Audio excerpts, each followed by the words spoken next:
Hello and welcome to this Chemistry World webinar on unlocking the potential of definitive screening designs to drive your projects forwards, sponsored by Jump. I'm Philip Broadwith, Chemistry World's business editor. Now, just to start with, I'm going to go through a few kind of housekeeping things. For those of you who aren't familiar with GoToWebinar, it's an interactive platform. That's one of the reasons why we use it. It allows you to ask questions from our speakers at any point. There's a box near the bottom of the GoToWebinar panel, which by default is on the right-hand side of your screen. If you type in your question in there, it will come through to us and we will be able to see what you're asking. It's a really important part of this webinar experience. We want to be able to answer your questions. So please ask at any point during the webinar. Don't wait until the end, because the earlier you get your question in, the more likely we are to be able to see it and work it into the question and answer session at the end. If you do miss any part of the presentation, or you just want to watch it again in your own time to pick up the details and links and resources, we'll be sending everybody a link to the recording in a few days' time. So don't worry if you have any kind of connection issues or anything like that, you will get access to the recording. And to acknowledge everyone who has attended live, you will get a certificate of attendance in that same email. Okay, so today's webinar, we are looking at the way that we design new processes and using an approach called definitive screening designs. We'll get an overview of how that definitive screening design process works in the Jump software, and we'll look at some real-world examples about developing a polishing process for a titanium using chemical mechanical planarization. For today's webinar, we've worked with Jump to bring you information that we think you'll be interested in and to bring you some real experts in the field. So later on, we'll be hearing from Andrew Connell, who's a senior process engineer at Seagate. Some of you most likely familiar with Seagate for its hard drives and data storage products, but there's actually quite a lot more going on there, which Andrew will tell you all about later. He has a broad experience in profile in micro and nanoscale fabrication, including for some biomedical applications from his academic work, which is a little bit related to what we'll hear about later on. Before that, we're going to hear from Valerie Nedbal, who's the Senior Global Technical Enablement and Engineer at Jump. Previously, she's worked as a Senior Field Marketing Manager for Lion Bioscience, which is a software company serving the life sciences. So she's got a broad experience of using Jump for different things across different applications. But first, we are going to have the first of 3 polls that we'll be taking today. So I'll just ask my colleague Ben to launch the poll. So this first poll is: how often is DOE, which is design of experiments, used within your organization? You can select one answer, whether it's never, rarely, often, or if it's the default approach for all your experimentation. So I'll just leave that poll running a little while for some of you to allow you all to vote. While we're doing that, it's just a quick reminder, in case you missed it at the start, we will be asking, sending the recording out of this webinar to everyone who has registered, and you will get a certificate in the end. You'll have an email with all of those details towards the end in a couple of days' time. Another quick reminder is this webinar with Jump is just part of a series that we're doing on Jump software and with across various different applications. So do check out chemistryworld.com/webinars for details of the rest of all upcoming webinars, including for the rest of this week. We've got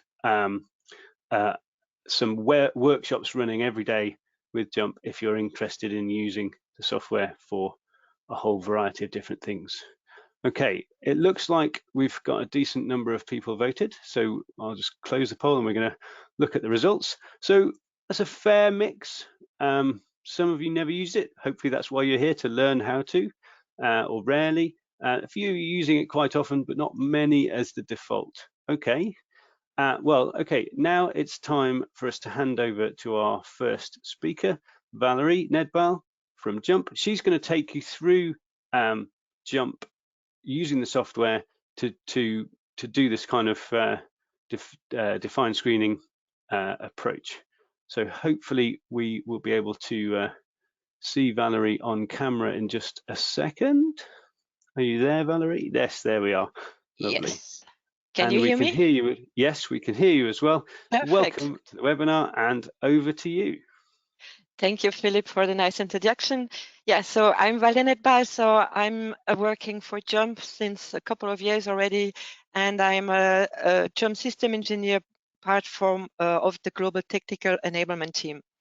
So I'm very proud to speak for you today, and also introducing what is design of experiment and what is the beauty of definitive screening design. And then I will hand over to Andrew from Seagate. So why design of experiment? First of all, what is a typical process? So the properties of products and processes are often affected by many factors. So as you can see here, we have here input factors and output factors. So input factors may affect a lots of different responses or outputs.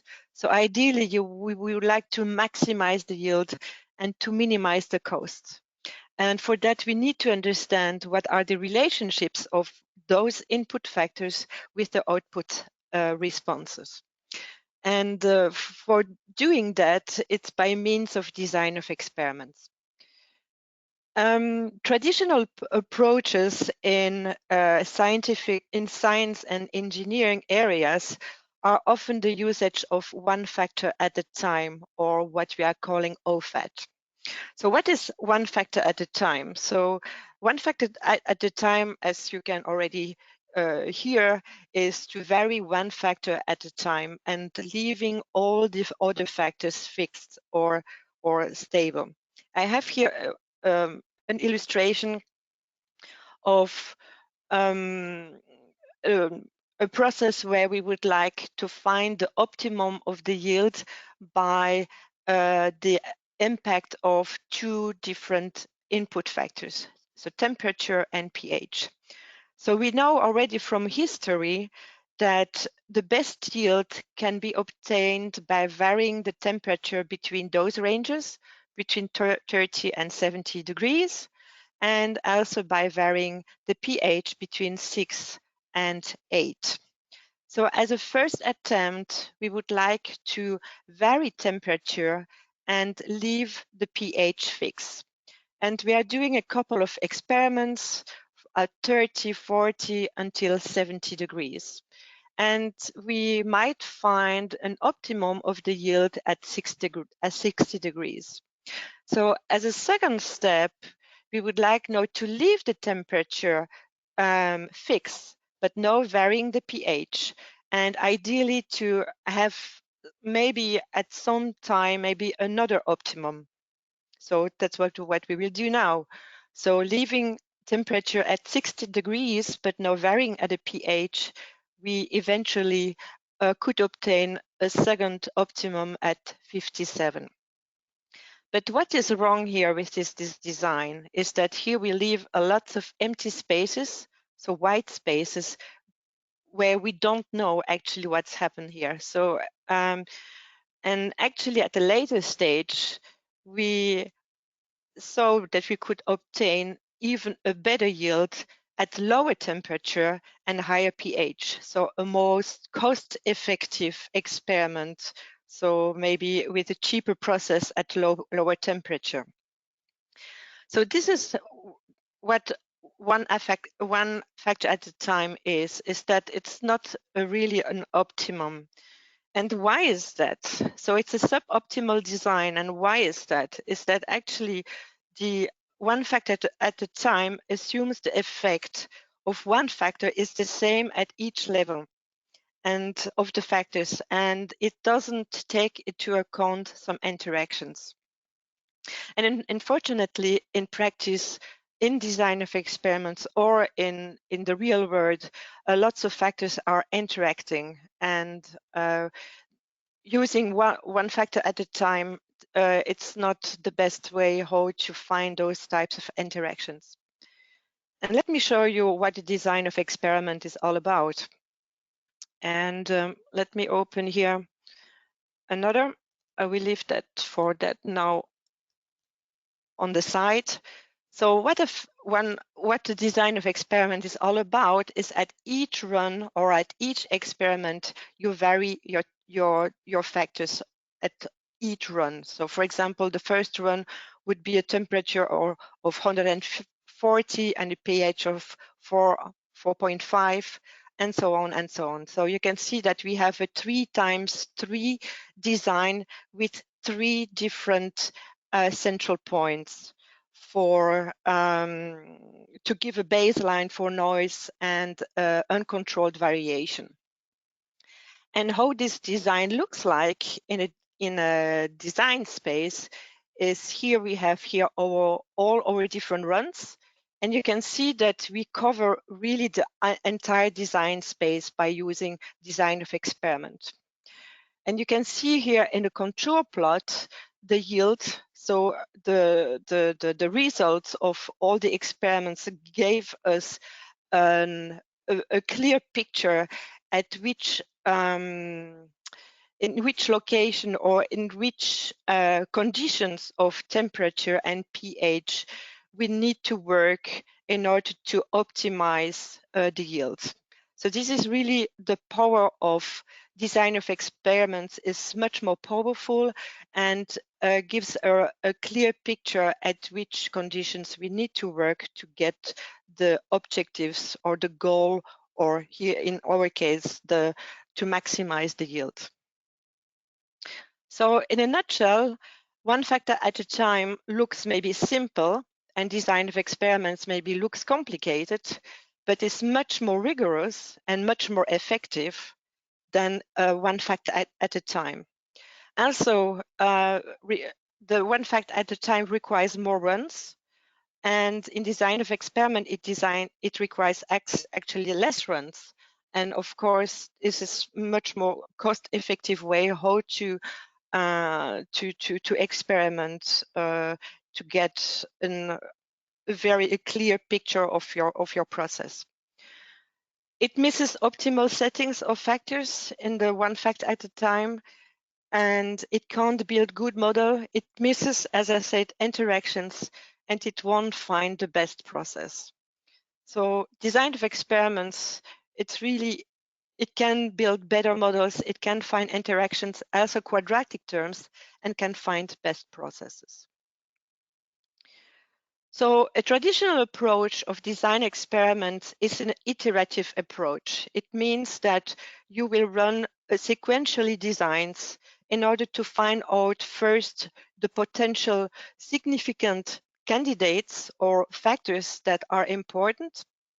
And once you have found those factors, to optimize your factors in order to find out if you have interactions or quadratic effects. So in the first shot, you will do some screening designs where you will have lots of factors. And by screening those factors, you will find out maybe from your 10 factors, only 3 are important. And as a second run, you will optimize those factors, allow you to find interactions and quadratic effects by using what we are calling response surface designs, or RSM. The problems of those iterative processes is that you might miss some important effects. So you might have some correlations or aliases problems when using traditional approaches. Here, for example, I have here a color map on correlations where we had here 5 different main effects. So you can see them here, your main effects here. And here you have all your interactions and quadratic effects, and also 3-way interactions. And you can clearly see that the black spot here, it's a clear correlation. It means that you might maybe miss this important interaction by using those types of iterative designs. What the beauty of the design of the definitive screening design is is that, as I have said, the common approaches are these iterative or sequential approaches. And the definitive screening design is actually embedding those two approaches in one. And Andrew will talk a little bit more about that later on. But only to give you here a sense of what the design of what the definitive screening designs are.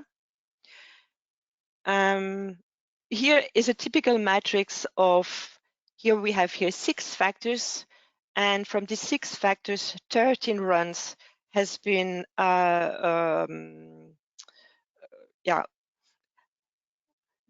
runs has been getting out of this definitive screening designs. And what you can see here, that each pair of runs is a mirror of itself. So it's like a fold over. You can see here this first 2 runs, you have here this middle point, and then you have here the minimum and maximum level of one factor. The beauty of these definitive screening designs is that it can estimate it can estimate linear, but also non-linear and quadratic effects. So by other terms, that it can estimate main effects, two-way interactions, and quadratic effects without any correlations. I can show you that here in the evaluate design, how a color map on correlations is looking. Is here we have here our 5 main effects, and here we have here all potential two-way interactions. And you can see that we do not have any correlations.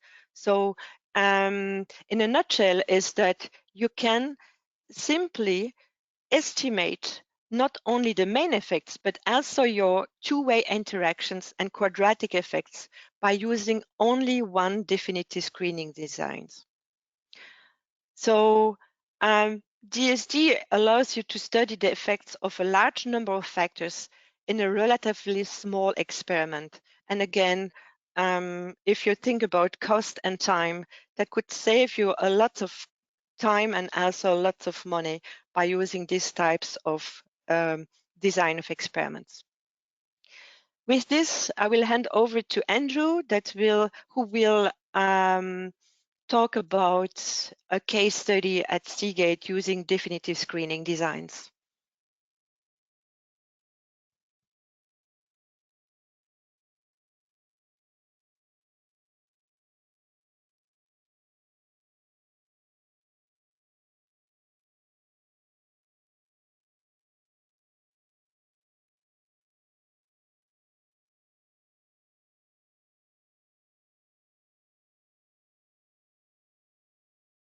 Sorry, I was muted. Hello. So before we hand over to Andrew, we're just going to have the second of our polls. So if Ben could just launch that quickly. Okay, so what is your organization's general view of design of experiments? Not your personal view, which could be different, but your organizational view. Is the organization completely committed to design of design of experiments? Unsure what it is, not really bothered, tried it, but perhaps it didn't work, or very much against it. So we'll let you vote on that now. And while you're voting, I'll just remind you, we have got a few questions coming in, which is great. But please do put your questions in as soon as you sort of think of them, and that will allow us to get them sorted and work out who's going to answer which question much better towards the end of the session. Again, quick reminder that you will be getting a link with a recording and a certificate of attendance in an email in a couple of days' time. One other quick request while we get onto this is just that it would be fantastic if when you finish the webinar, you could complete our exit poll. That allows us to collect some information about how effective our webinars are being. We want to make sure that we're providing you with the right information, exactly what you'd like to see, and that information in the poll allows us to keep honing and keep making the webinars as good as they can be. It's extremely valuable feedback. So if you could do that as you leave the webinar, that would be fantastic. Okay, I think we're getting to the point where there's not many more people voting. So Ben, if you could close the poll and we'll have a quick look at the results. So it's a fairly mixed bag there. We've got a good number quite committed to design of experiments, and a few not really sure about what it is or not really particularly engaged. But I'd say probably quite good is to see that there's a zero people saying completely against design of experiments. So everybody's kind of open to the idea of doing work. So I'm sure, Valerie, that will be very good for you to see. Okay, so I think now it's time to hand over to Andrew, and we can see a little bit about how this definitive screening designs process works in a real example. Thanks, Andrew. Good morning, everybody, and thanks to my co-hosts for a most excellent introduction, particularly Valerie, who described definitive screening designs. I'll give some elaboration on the construction of the matrices and the development of the literature around the introduction of DSDs into JUMP software by the creators of JUMP software, Jones and Nashing. I will begin by sharing the slides, and I'll speak to some of the background on the process development, its application, its intended application, and some interesting demonstrations of the use of definitive screening design later in the demonstration part of my presentation, where it'll be shown that it is possible to use definitive screening designs not just as a second order model framework, but by augmentation of the definitive screening design to move toward a third order model, further verified description of the design space of a given process development. So I will start to share my screen now.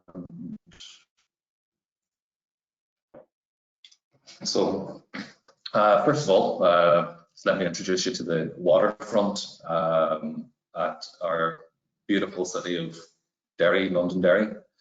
This is a scene at the Peace Bridge, looking over toward the water side. I would encourage anybody who hasn't visited yet to visit. It's a much reformed and beautiful place.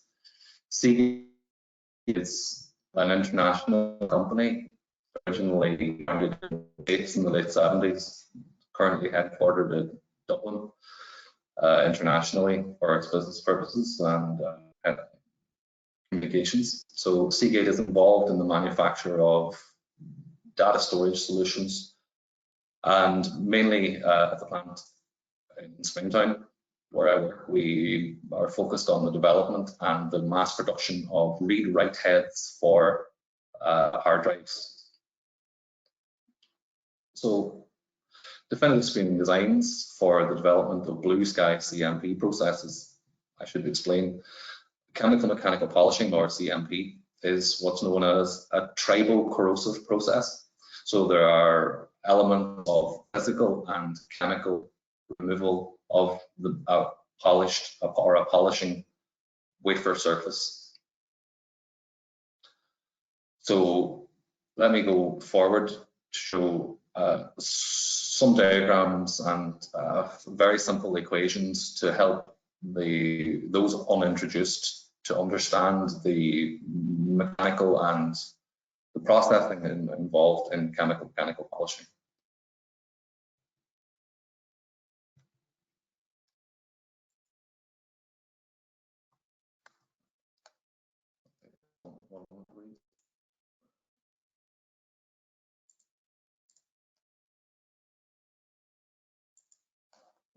familiar with the GoToWebinar.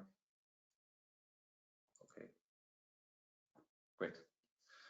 So up at the top, we can see in image A, a schematic, simple representation of a chemical mechanical polishing tool, where we have a carrier head, which carries the sample being planarized or polished.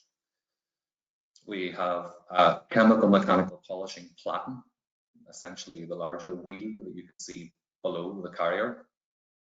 And mounted onto the platen is a porous polymer surface, a chemical mechanical polishing pad.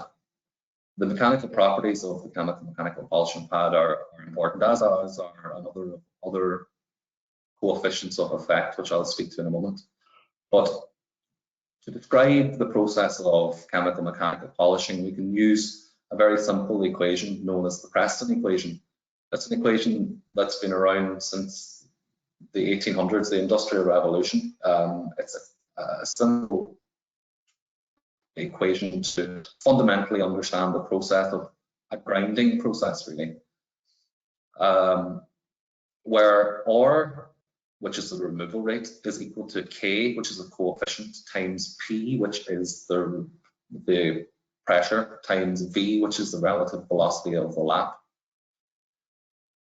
K in this instance of chemical mechanical polishing is a more complex coefficient which takes into consideration other key process input variables, like, for example, the slurry flow rate, the temperature of the pad, the roughness of the pad, a number of other process variables. But to understand fundamentally the process of grinding, the Preston equation is a good fundamental basis. So that's essentially what chemical mechanical polishing is. It's a cycle-corrosive process, as I said, that can be fundamentally described by the Preston equation. So you ask, what is bulk titanium? Bulk titanium, in this instance, bulk titanium comes in a variety of forms, and they're known as grades. So in this instance, for this work, I've used grade 2 commercial pure bulk titanium. We're getting cut supplied by Wrighton, UK,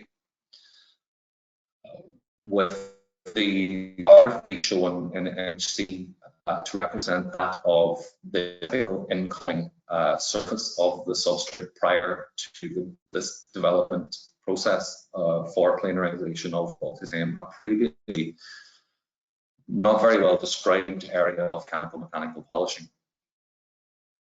So the image C shown is an optical contour profilometry image taken at quite a wide field of view, 2 millimeters by 2 millimeters almost. You can see the surface of the as applied titanium is in the order of between 6 and 7 micron, or SA really, surface area roughness.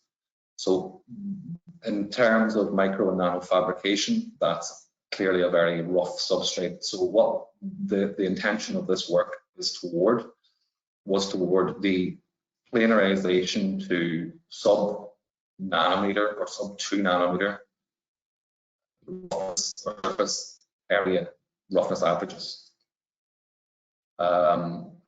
So you can see there an image,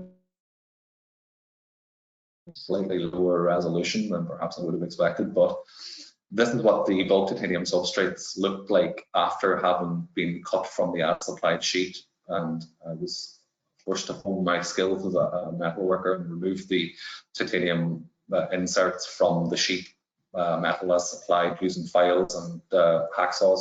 So to begin with, it was a manual process somewhat. Okay, now slide.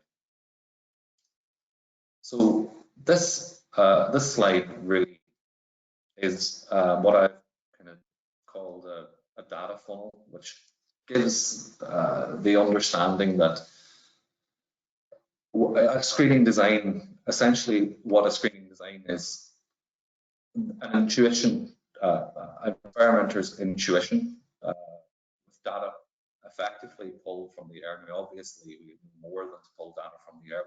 We use our intuition, our knowledge, existing knowledge, to arrive at what's called a first order model, or an initial description of the design space, the relationship between key process input variables and key process output variables. As Valerie described earlier, sometimes there may be OFAC techniques used to get this information, or it may simply be the information or knowledge of the experimenter. But to work toward iterative and successively improved models or understandings of the design space with reduced confidence intervals and better understanding of interactions, quadratics, and main effects, we obviously employ known methodologies to enable us to do this. And in this case, what I have used is definitive screening designs. And then furthermore, to work toward a third order model, an augmentation, which is a new capability offered by definitive screening designs over other resolution 3 and resolution 4 model frameworks, to enable more flexible experimentation. I seem to have lost this. Okay, so in image B, what we can see is presentation of how definitive screening designs fit into the Six Sigma model framework for process development. In this case, a DDoF framework. There are two Six Sigma model frameworks, one for process improvement, one for process development. So in this instance, we have define, identify, design, and then optimize and validate blocks. Definitive screening designs in terms of what I'll present initially, its simple use to arrive at a second order model is encompassed by the DI part of that diagram. So define and identify. But the implementation allows us to work for a third order model. As I've said, a much more flexible situation. So definitive screening designs, as I said, are the resolution 3-level minimum response surface frameworks chosen to estimate a response surface model hypothesis for this work, which was to develop a process for nanofabrication grade bulk titanium substrate planarization. The DSD framework was originally presented by Jones and Nashheim in 2011. Classical design of experiments screening issues or estimation of all quadratic effects, and generally they focus on estimating the main effects of significance. So classical approaches are generally used where a model of main effects only, or main effects and perhaps two-factor interactions. So classical designs are subject to aliasing in that regard. So like definitive screening design, center points are added in classical designs to detect curvature, but unlike DSDs, this doesn't always identify as to what magnitude individual KPIV factors or groups of factors are responsible for desirable targeted KPOV variants. Response surfaces using definitive screening designs can be generated for experimental designs having n is equal to 6 factors or more to fit a quadratic model. Definitive screening designs also offer more experimental power over classical designs with fewer runs. So definitive screening designs are another of the 3-level response surface methods, i.e. -1, 0, and +1, or low center and high level setting experimental matrix framework applications. So the definitive screening design approach is a second-degree polynomial model, and such it's initially in a second-order format, only an approximation of the design space, and should be verified against further modeling. Ahowever, definitive screening designs allow for the expansion of the design space using the augmentation as or by augmentation, as I alluded to earlier. This can somewhat negate the need for separate validation comparative runs, which reduces the required number of runs overall again. And this work will show that DSDs can also be used to optimize processes. So just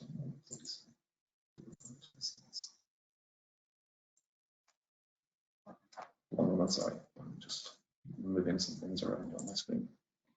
Yeah, so where was I? Yeah, so unlike classical response surface methods, I suppose, definitive screening designs can accommodate experimental constraints as well. Like categorical factors, you can include blocking, and you can introduce randomization, all of which are toward more effective, more reduced confidence interval attainment. Jones and Nasheim, in their seminal paper in 2011, presented definitive screening design as a response surface method design capable of detecting second-order effects, but DSDs were later improved upon by successive research publications by the authors. And incidentally, they also launched, as I said earlier, the JUMP software by SAS Statistical Analysis Software from the USA. The software enables definitive screening design models to be generated and analyzed. JUMP software has been used by this research project to construct an experimental definitive screening design response surface method model, which has then been powerfully improved by its augmentation iteratively. So definitive screening designs require center points to enhance the response detection ability of the design, and they are self-fold-over designs. So the number of runs in the design matrix are arranged in pairs that mirror each other in the conference matrix, which definitive screening designs now employ. So this orthogonality of design matrix is not a new development for response surface method modeling, but it has been in that they are self-fold over, somewhat improved structurally. So this is similar to the projection property of traditional fractional designs, as I said. So definitive screening designs can be employed to refine design spaces by assessing for main effects and two-factor interactions where they may be correlated. So, but definitive screening designs are distinguished in that they avoid confounding of any effects up to and including their second order. This is, I suppose, a significant improvement over other classical resolution 3 and some of the less flexible resolution 4 model frameworks. The development of the incorporation of confidence matrices into the arrival of an appropriate experimental matrix by JUMP software had sprung from a seminal paper by Zhao et al. In 2012, who proposed research which led to the conference matrix design selection of DSDs, a modification by Jones and Nasheim on the construction of the generated matrices. The work of Zhao in 2012 led to orthogonal matrices being used to structure the generated experimental model. That is rather than the Jones and Nasheim 2011 prior methodology off diagonal entries, or where the matrix was satisfied a C-C is equal to n to the -1. For certain values of n, it's not known though if a confidence matrix actually exists. However, definitive screening designs, this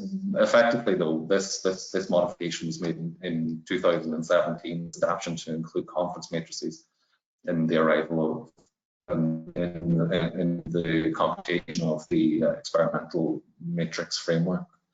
Continuous definitive screening designs require only one more run than twice the number of factors for even run numbers. So where 2n plus 1 is the number of runs, they require 3 more than twice the number of factors for odd numbers, so 2n plus 3. And that either equals or reduces the number of runs required compared to other frameworks like Planck-German and to the alternative resolution 3 and resolution 4 designs. Using definitive screening designs, an array that quadratic curve factor relationship is attained and used to derive effect estimates for the factors and interacting factors of influence. Then the factors of the factor effectively whittled down using a Pareto analysis to identify significant KPIs where p-values are usually set to 0.05. So continuous and categorical factors both can be incorporated in the DSD design generation using the DSD augment and orth augment methodologies. Practically, this means though that categorical blocks, say for example experimental blocks of testing, can be performed where there may be limited tool time over a number of days, or where supposedly identical batches of chemicals may actually differ from one another due to shelf life or any number of constraints. Having said that, care should be taken not to reduce the correlation power of the framework by adding too many categorical factors to experiments.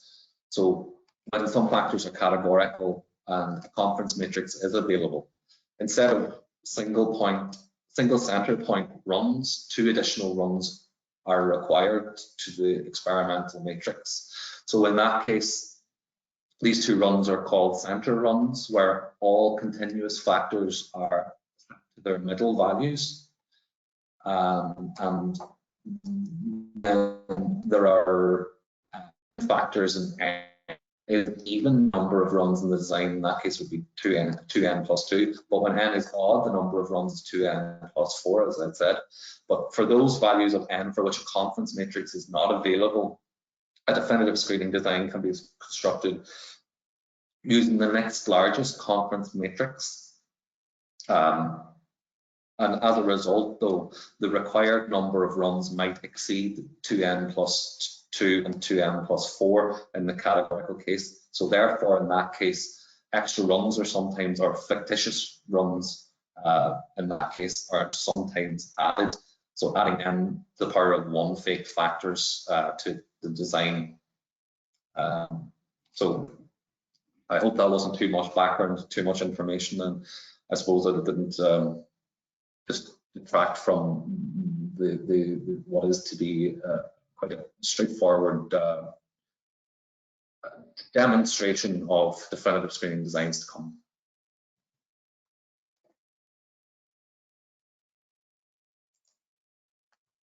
So just to give some background in terms of the experimental flow or the practical methodology, as I said, in image A there, we initially taken bulk titanium and using a manufactured jig, done some hand polishing with successive grades of diamond polishing paste and a Dremel, so that quite a manual process. Then it was ultrasonically cleaned with successive alcohol treatments, and then the prepared titanium samples were loaded into the carrier head for the CMP tool with a protrusion of between 15 and 20 microns fermentation. The head is then loaded into the CMP tool and are yet to be shown. Definitive screening design experiments were performed. In image C, we can show which shows the representation of the metrology executed on some of the substrates, both optical contour profilometry, as I showed an image of earlier, and atomic force microscopy, as represented here. And then D, in the optimize and validate section, I suppose, really feeding back into the process development, we have some statistical analysis. So the statistical analysis is what I will present just now.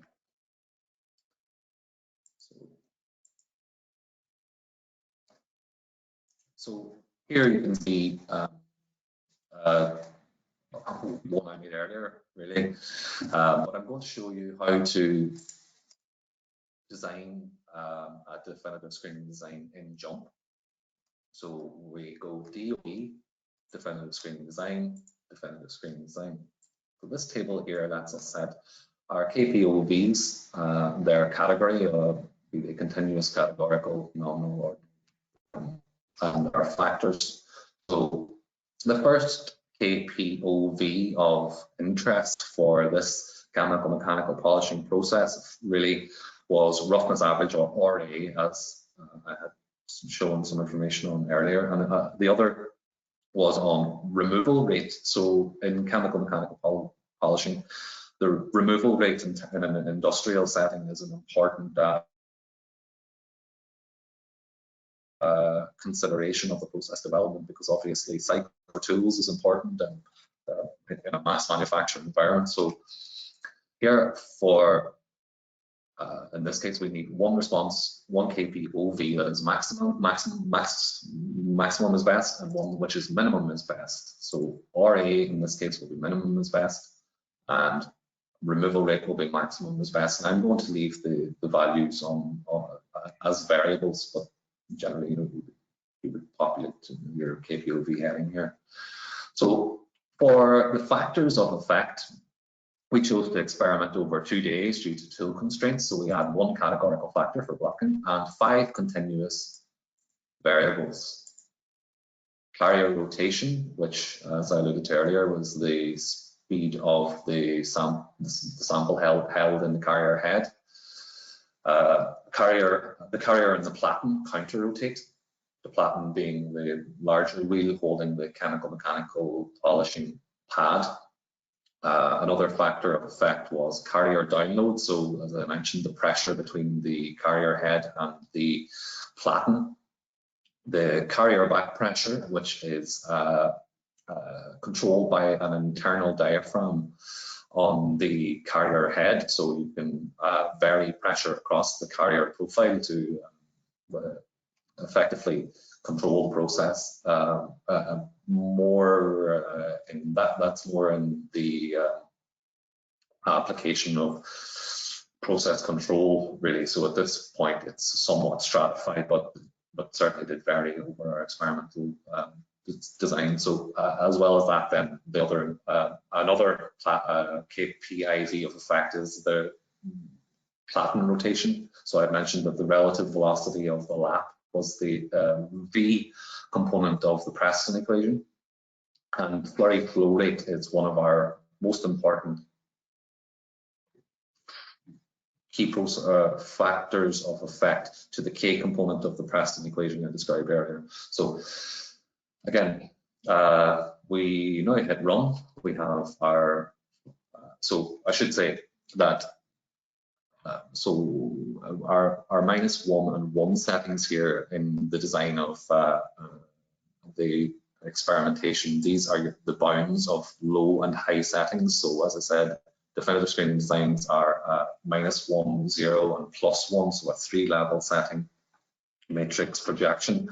So here you would put in your lowest and highest operative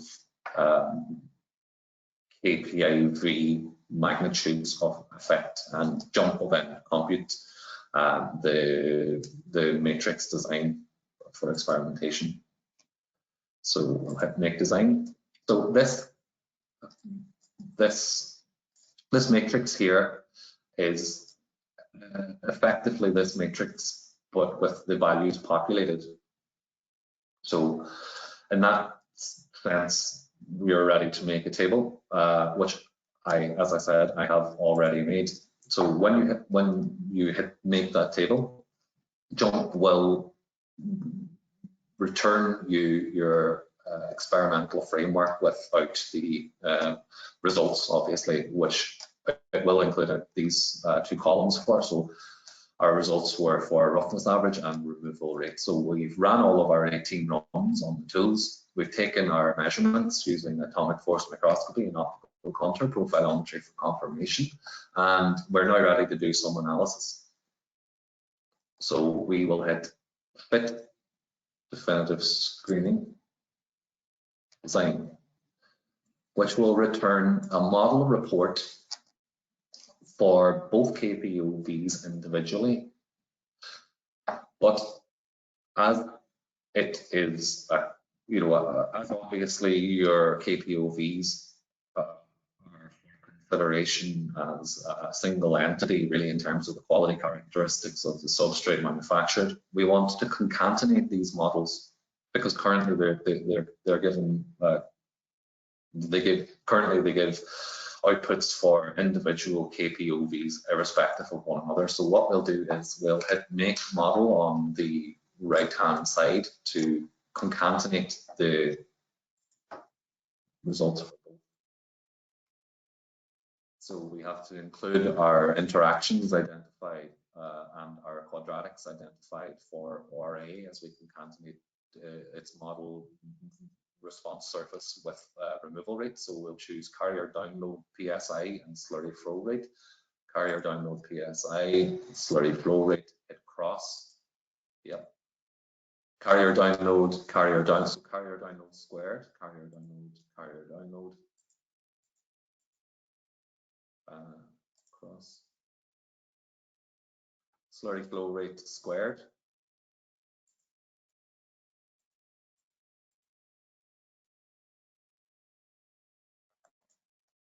Cross. The personality of the model is on standard least squares, and the emphasis at this stage affects screening. So what we have now is a concatenated model for both KPOVs, and this log worth model Pareto is set with a threshold value of 2 because log to the base 10 of -1 is 2, and our p-value in this case is 0.01. So we can see that block as a can be removed. Slurry flow rate times carrier down can be removed because it is below the threshold. Must be careful in this. You must be careful at this stage not to remove any main effects from the model, as it will alias your correlations unduly. So down at the bottom of this report, it's a little narrow, I'll just open it fully. Down at the bottom of this report, we can see our response or our prediction profiler, and we have some analysis further to do here. So we want to optimize our desirabilities for our KPOVs. So we do that prediction by hitting optimize desirability and set desirabilities. So at this point in our experimental process, we realize that bulk titanium is a very hard, mechanically a very hard material, and that perhaps trying to attain a maximum as best case scenario isn't a good idea. So we want to protect our tools effectively. So what we can do is, instead of maximizing, we're on removal rate now, so I'll speak to that first. So for removal rate, I'm sorry, that's correct. So I want to match a target for removal rate effectively, and I want to say that 2 nanometers per second is an optimal, or is the maximum removal rate which I'm comfortable with for tool performances, given the knowledge that we have of the performance of and the effect that bulk titanium has on a CMP pad. Pads are expensive, consumables in the tool are expensive, so we want to limit our potential for damage there. So we say match target of 2 nanometers per second, and for RA we're still, as a quality constraint, interested in keeping that at minimum as best case. So we're not done. We need to go and then further optimize the prediction profile to the settings that we've just redefined. So we'll hit the set desirability, maximize desirability. So at this point, we have identified our key process input variables at which the prediction within the confidence interval shown in the gray will return values for RA of 1.06 nanometers, which is almost sub-nanometer, so quite flat. with a removal rate matched to that specified of 2.0, and in red our KPI Vs to enable us to do that are here. So we think we can do better. We think we can do better, particularly in terms of analyzing the curve factor relations for RA, where the actual best setting may be somewhere in this region of the curve, and similarly for slurry flow rate, it may be somewhere considerably to the right of the identified concatenated best case prediction. So what do? Obviously, we need to iteratively work toward our nth order model by trying to achieve a third order model. And we're going to do, rather than a comparison using an entirely different model framework, we're going to do an augmentation of the definitive screening design framework that we originally had in our 18 order or our 18 runs, to hone in on essentially to narrow the design space and to elucidate more resolved information. So let's go back to our 18 run experimental framework, and I'm going to show you how to design an augmentation of this. So again, we go DOE, augment the design. So what we want to do is to include our originally identified KPI-Vs of effect and both KPO-Vs, and hit OK at this point. This will return a table which will enable you to move the bounds of the design space, as I had said we were going to do, because we see the curved relationship. So I will open this and show you that within this this box here, this diagram, this curved relationship here, we can see that perhaps the optimum level setting is between maybe 5 and 5.5. So we want to explore, we want to essentially forget everything else outside this in the augmented run, and we want to resolve with greater granularity, greater experimental power, that space.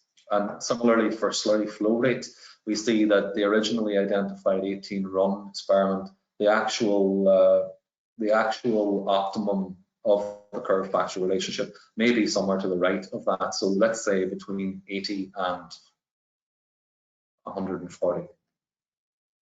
So we go back to our table, we say somewhere between 80 and let's say 30. Slurry flow for slurry flow rate. And the carrier download PSI I mentioned was between 5 and 5.0. Sorry, excuse me, 5.5.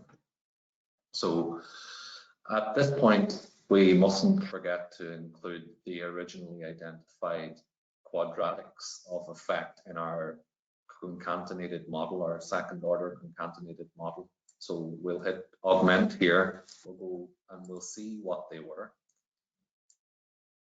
They were carrier download and slurry flow rate. Let me bring up this other table over it. So they were carrier download. No, actually, let me go to the other tables. With the model Pareto that we have moved, well, we have removed some main effects. So those left are carrier download PSI, so carrier download squared, and slurry flow rate squared for our augmented model. Carrier download squared, so carrier downloads across that, you see that updates into this carrier download and slurry flow rate squared.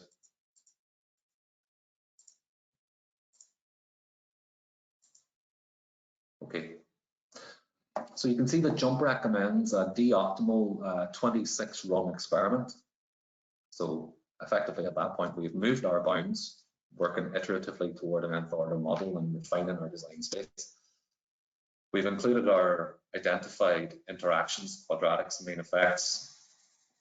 And now we're going to ask Jump to augment our original experimentation so that we don't have to go and do a whole rerun of an experimental framework to verify.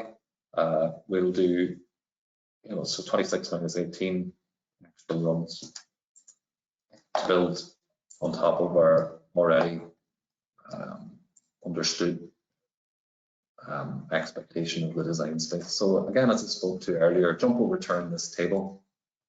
You will go and run your experimental runs. You will populate your data into this column. So I have one earlier with some.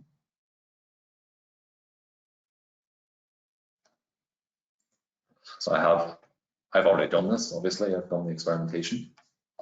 So at this stage, all we do is effectively what we've done before. We reanalyze the data in a very similar way. So we'll go model. Yeah, Jump automatically includes all of the KPIVs and KPOVs identified. Again, standard least squares is the personality, and emphasis is on effect screening. We'll hit run. So we can remove again because our log worth threshold is 2, which is log to base 10 of minus or of 0.01. So that's how that threshold. That threshold is flexible for the constraints of your own experimentation can be moved. So we will remove carrier back pressure cannot be removed because it is a main effect. Carrier rotation cannot be moved in main effect.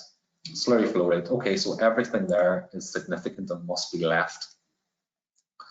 So we again scroll down to our response surface prediction profiler.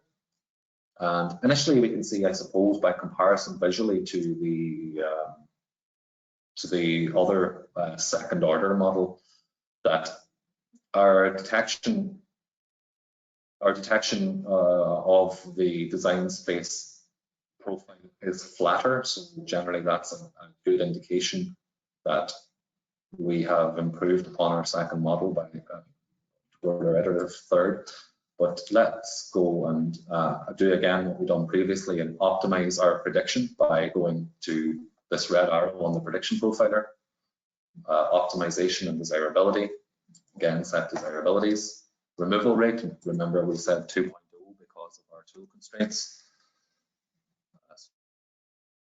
We want to hit run, make sure to match target on 2.0, okay. Roughness average, we want to again minimize because that's a universal requirement. And again, we want to maximize the desirability of that prediction. So in this instance, we have managed to reduce the roughness average by versus the original prediction by the second order model. We've managed to reduce our roughness average. We have again maintained our removal rate of 2.0. We have narrowed our confidence intervals, and we have arrived at a third order model. Key process input variable prediction versus that modeled variance of the KPOVs, effectively an augmented definitive screening design prediction. So that brings me to the end of the demonstration, although dependent on some question, and I suppose not really quite to the end of my demonstration, but I will show this is what the substrates actually look like. So a beautifully shiny piece of bulk titanium, 1 millimeter thick, 25 by 25 there in that instance of the image A. And of the image B, this is a slide sized, so a glassware slide sized piece of bulk titanium polished to sub-nanometer resolution or sub-nanometer roughness average. I think at that point I'm probably, ready to take any questions that may be there. Or brilliant, thanks, Andrew. That's great. So we've overrun a little bit, but we're going to try and squeeze in a couple of questions. So I'll just ask Valerie to come back on camera as well. But while we're sorting that out, I'll ask the first question to Andrew, which comes from Paul, and it says, do DSDs have an option for fractional designs? If you can. Well, fractional experimentation is supersedes this model framework. So you have fractional factorial and full factorial. So full factorial experimentation is the experimentation of every single combination of KPIs. That can be binomial, so that can be impossible. But definitive screening designs are by nature a fractional factorial experimental model. So yeah, I suppose is the short answer. Okay, thanks very much, Andrew. And the next question, I think, is for Valerie. We've got, how can we incorporate a factor? This is a question from Saeed, sorry. How can we incorporate a factor that is at the same time categorical, mixture, or continuous into the model in JUMP to perform optimization and robust design? Actually, I have answered, but I can repeat the yeah, answer. It was more for the rest of the audience. Sure. Yeah, sure. So with the definitive screening design, you can only work with continuous and categorical variables. So if you want to incorporate mixture factors, DSD, I would say it's not the best platform to work with. So there's another option in JUMP is custom design. And in the custom design, actually, you can work with all different types of factors. And it's really nice because you can incorporate your mixture factors, your categorical, continuous factors, all in one place. So that was actually my answer. And I've also put a link to our documentation if more information is needed. Okay. And I think we've got time for one final very quick question, which is to Andrew. And this is also from Said. Would say, can you use DSD for a robust to generate a robust design goal? I'm not entirely sure what that means, but I'm sure you do. Oh yes. I think if I take an understanding of the question to be, can you predict, can you visualize, and can you represent experimental power successively by iterative model development? So your first, obviously, your screening or your initial intuition versus your second, your definitive screening design versus your third, your augmented definitive screening design. The experimental power analysis capability in JUMP and experimental power analysis, which is the representation of the ability of an experimental design normalized to a value of 1 being maximum, to define or to resolve alias factors of effect, of main effects, quadratics, and interactions, can be compared iteratively. I have a slide actually, if I go back to my presentation, to show the differences between the second order model and the third order model that I've shown. So if we have time for a quick flash of that, is up to yourself. But yes, experimental power can be modeled. Yes, experimental power between models can be compared, and that is how you show the iterative improvement of robustness in your experimental model development. So are we back to my? Oh, yeah, I'll just show this quickly. Just quickly got time to see that slide if you'd like to, and then at 10 past we're going to have to finish, I think. So we just.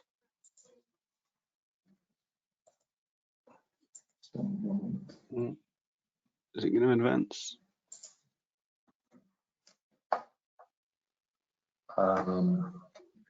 So can you see my screen, my presentation? We can't see anything at the moment.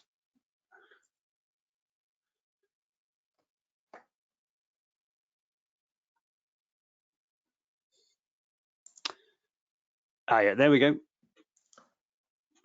So apologies for my lack of fluency with GoToWebinar. It's my first time when it's a little clunky, but here is toward what was asked. This is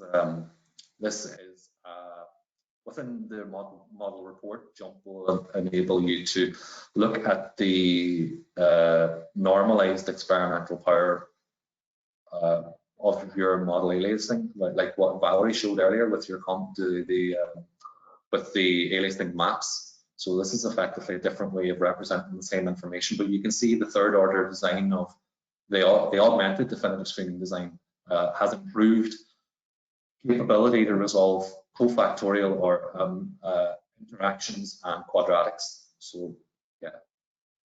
So particularly looking at those bottom two lines in the, so you've got a relatively low correlation in the second order model, but much better in the third order. So I guess let's see, you know, you can see how much more robust each step is, and then we go.